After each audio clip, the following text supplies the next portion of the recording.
Hey gang, welcome back to Joe Daddy's Garage. Today's video is part 27 in the Crunchy Cobra Jet / Slither series. As many of you have been following along, you know that I'm building this 69 Cobra Jet using parts of an original car that was very rusty and a lot of dynacorn pieces and parts, and we're kind of doing some custom work along the way.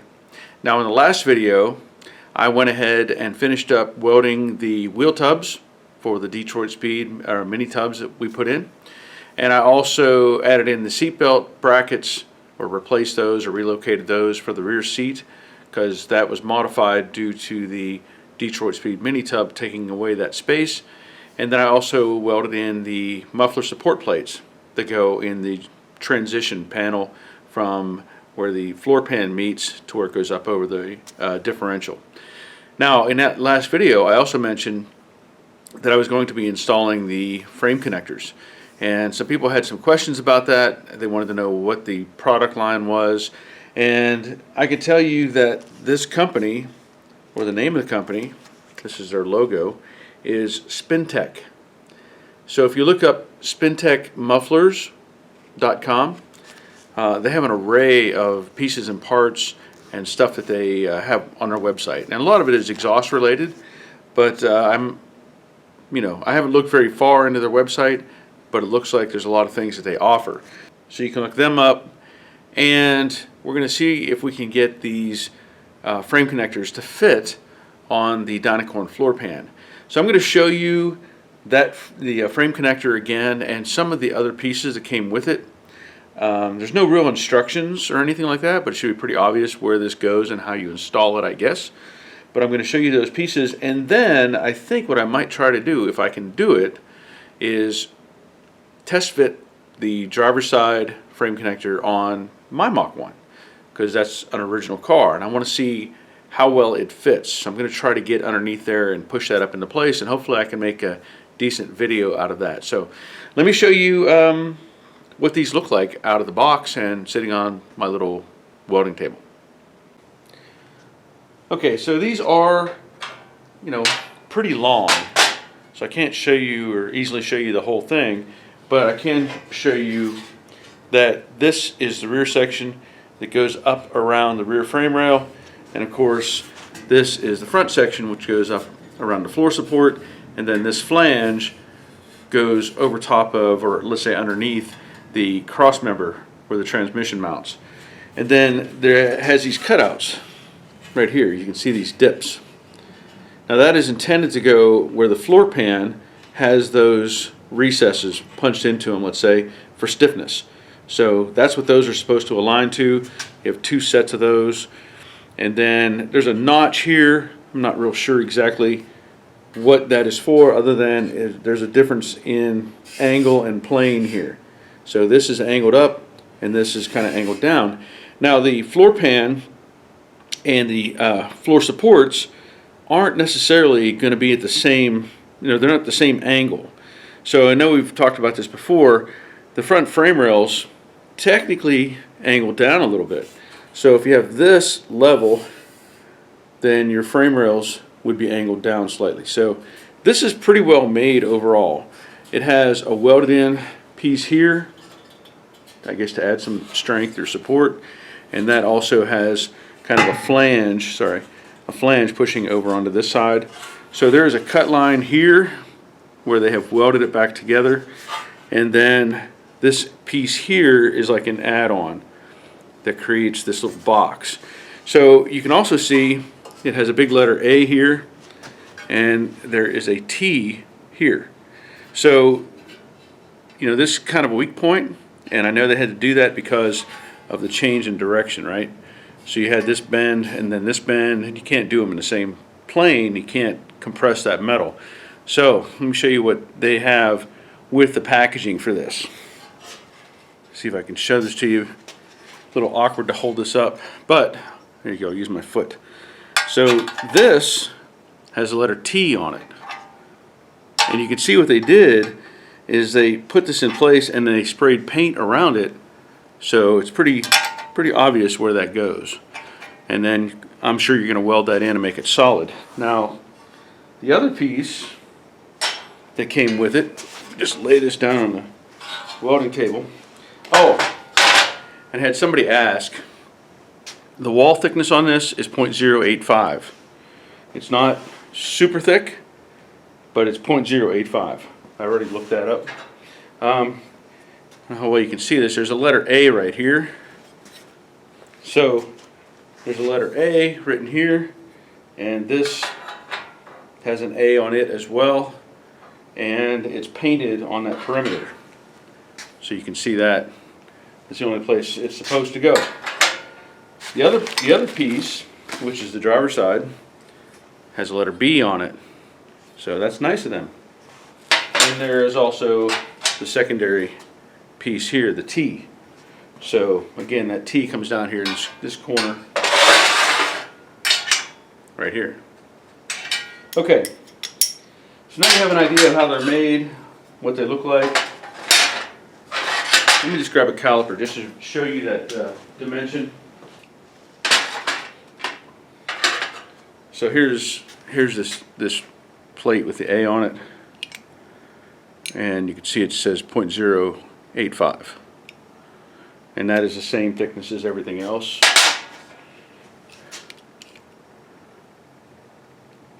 That's a little bit, tiny bit thicker, but that's probably from where they cut it.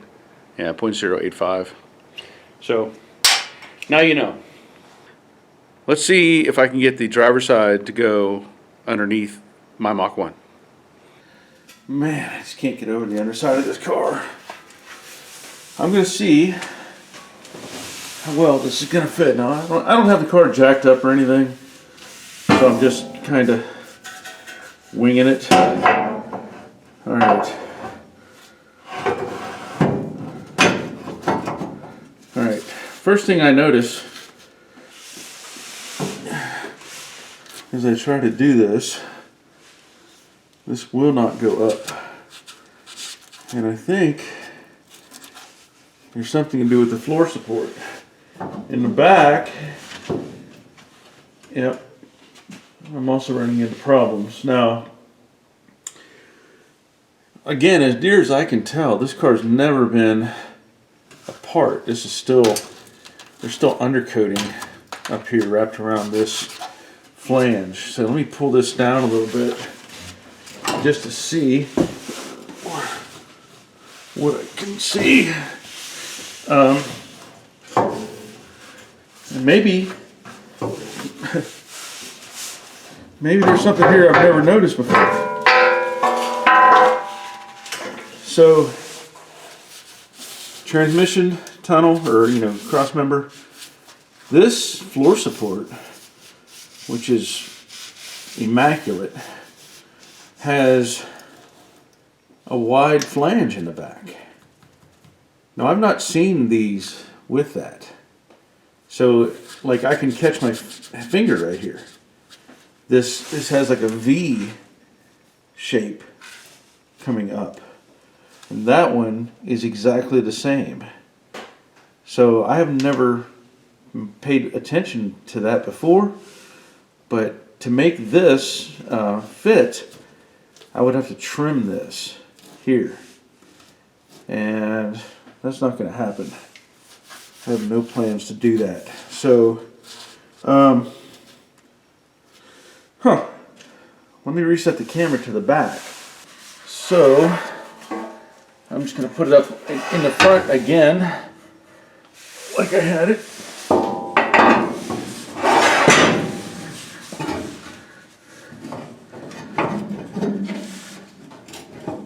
Yep, it's not going to go around that. But you can see this is the intent, is for that to go up. Now, I'm running into the same conflict where this is not making contact. I have a big gap back here, and it's basically touching here, which makes no sense to me. Now this still has undercoating and stuff on it, but this is making contact with the floor pan. So, that's different. I don't know if it's supposed. I can't see where they would make it with that big of a gap. Why it would. But yet, The outer portion out here, this flange as well, is making contact with the torque box. But yet this, the opposite flange over here, which is in this relation, isn't touching the floor. And I know I don't have it all the way up. I can't get it all the way up in place. So I don't know. This is a different thing that I've not had to deal with before, so I have to just kind of do my own twist on it, I guess. I don't know. Okay, so I know I've already shown this on the previous video, but in looking at this floor support, this is straight up, doesn't have any, you know, the extra piece or triangulated piece coming out. And I pointed out in the previous video that this right here, the front section, is a little bit long, simply because it interacts roughly with the torque box. So I'm going to put this in the rear and kind of get a little bit up in place, and you can see it just doesn't quite want to go. Also, the little cutouts here for these floor depression areas, this is a little bit to the rear. So what I want to do is cut off maybe a 1/4 inch up front here, and also cut off right here around the parking brake piece, so that I can move this forward a little and make it tighter up against the floor. And then the other thing I need to worry about or work on is this part of the floor over here. I don't know if I can see it, you see it in the video or not, but this rear section has to move somewhat for this to fit up in place correctly. I'll show you more of that in a minute, but I'm going to trim off the ends, or those pieces that I marked, or the areas that I marked, and try to put this back up in place and see what it looks like.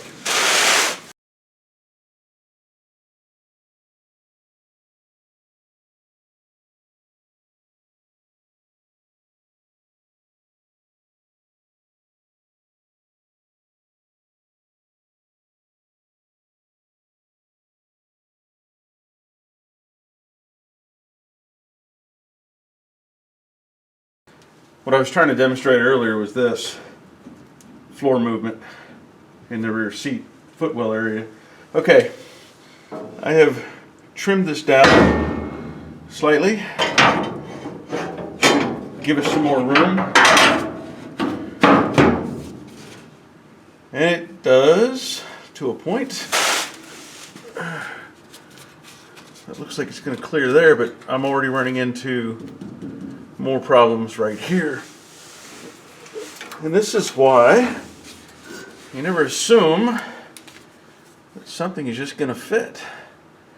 So I need to cut out more, and I guess I'll just cut it out around this this bracket. No sense in cutting the whole thing off. We want to keep that, but I can't go up as it is. Okay, back to cutting pieces. And that may be a slight concern too, because this is not flush, and I don't know that it would help to be flush, but probably still haven't gone far enough. We're going to find out.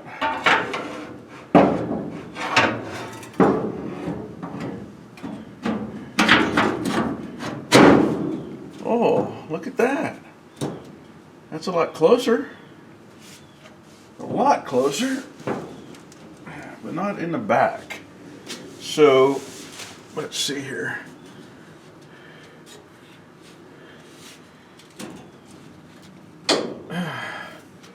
Not quite making contact yet.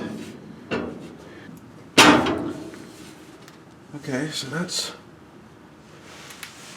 clear. Okay, I think what I'm running into right now is this overlap. I think I'm not making contact on any of the surfaces up here on either side and here yet. So Gonna have to go up some more, one way or another.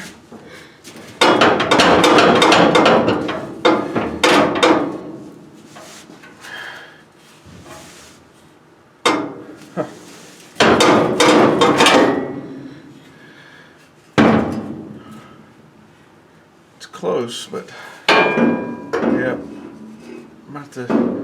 might have to grind these welds a little. I hate to make a recess for that.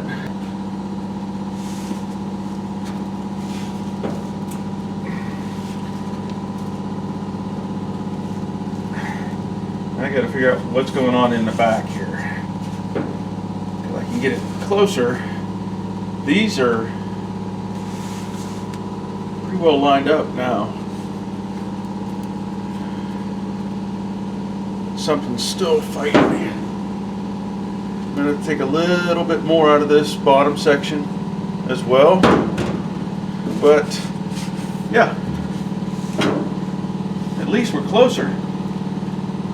And I'll have to figure out more what's going on with the back.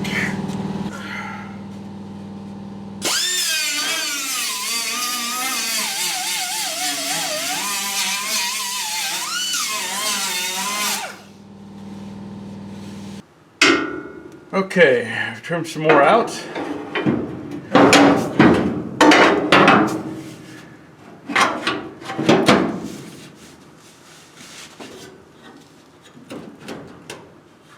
Oh, that's a lot closer. When I say a lot closer, it's a little closer. Not hitting there.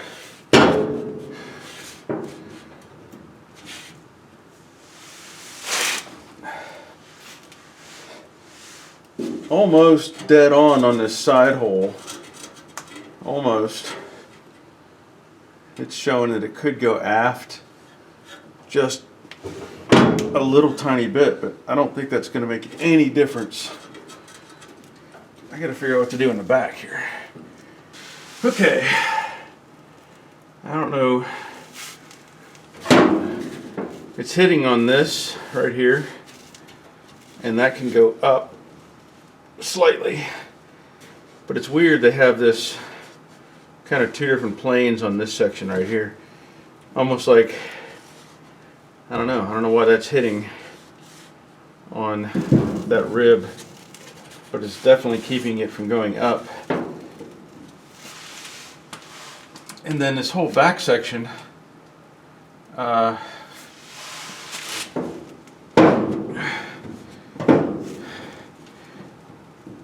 I'm really unsure what their intent was with this, and I can use my jig here to push that up, but it's only going to go so high.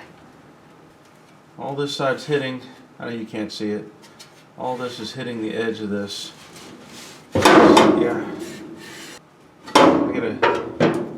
I gotta trim some off of this inner or outer portion. That'll help with some clearance. Same way with this upper section, it's interacting with the perch mount for the A-spring. Like it's hitting way too soon. So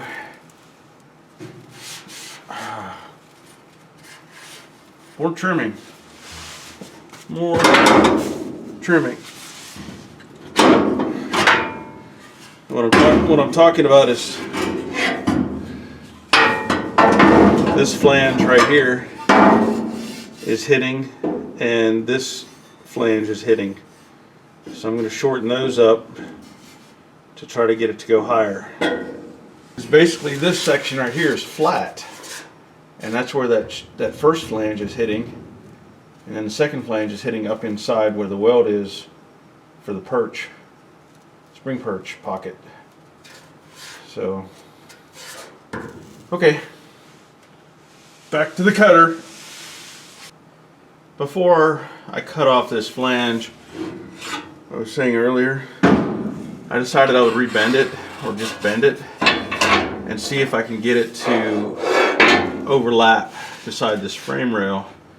If it doesn't, I can cut it off. If it does, it adds a little more place to weld to. But I thought I'd try that first. It's not the prettiest at the moment, but I'm not too worried about that. I can clean that up, make it look nice later.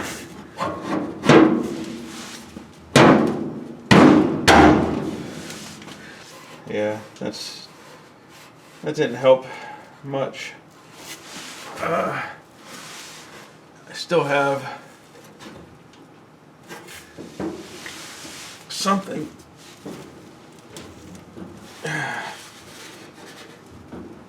not working. It feels like it's still hitting back here by the perch mount. But I'm also running out of room here at the top, which is weird. And this hole doesn't line up. So I can't go any further forward. These are lined up.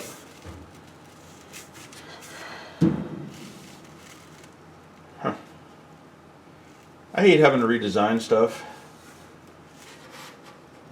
for people. This is what it's feeling like at the moment. I still don't like this, where it's hitting this hump. Parts of it are fitting really well, and parts of it aren't. Yeah, I'm gonna have to notch this. It's gonna be a weird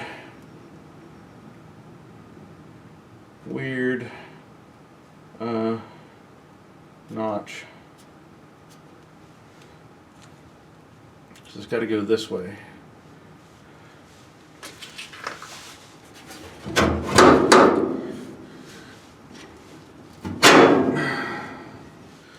Okay, let's see what happens.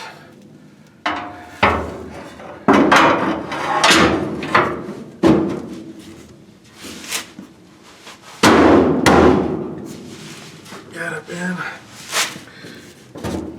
That's better.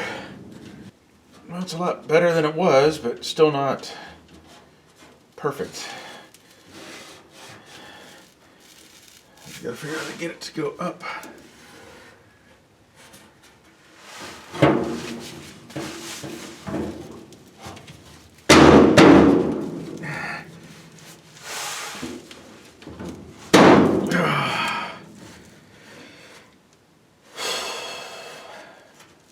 Okay, I'm gonna do some more trimming.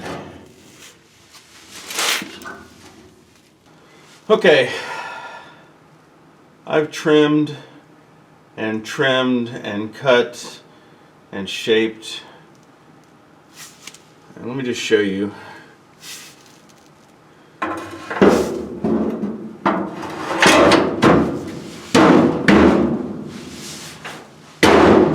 Okay, front section all the way back to about here, it's fine. Even about midway through this floor here. I don't know who designed this thing. I really don't. I don't know what they used as a template. But I'm done. I am not putting these on this car. I don't understand the whole concept. I mean, I do. Yeah, it's a frame connector. Okay, great. Welding it to the floor pan. Okay, fine. This whole section back here, I don't know who designed this. I have no idea what they were thinking. Without me cutting this into pieces and starting over, there's no way this is going to work. I don't know how well you can see it in the camera. This piece, this back section, I can push it up about that far, and I can still put almost 3 fingers back here. There's 2 good fingers, 2 thickness. Okay. So to give you an idea, there's how much of my thumb is there. I'm all the way to the second digit, second joint on my finger, and this won't go up any further. If I do push this up, or I could get it to go, it would bend. It would want to bend right here. In fact, it's tried to bend just from me pushing on it here. And so it doesn't make any sense. I try. You know, there's so many times that I've kind of redesigned other people's stuff, but I can't justify this. I can't. It's ridiculous. So I'm going to pull the plug on this one. Let me show you. I'll get the camera and show you from this side. So here, I repositioned the light so we can see this a little better. This makes no sense to me. Why this is a giant open cavity and it won't go up. There's gaps there on this side, and I've trimmed it and tried to reshape it some, but that just doesn't make any sense at all. Why that doesn't want to go up. Now, I still wanted these to work. I really did. Back here, here we go.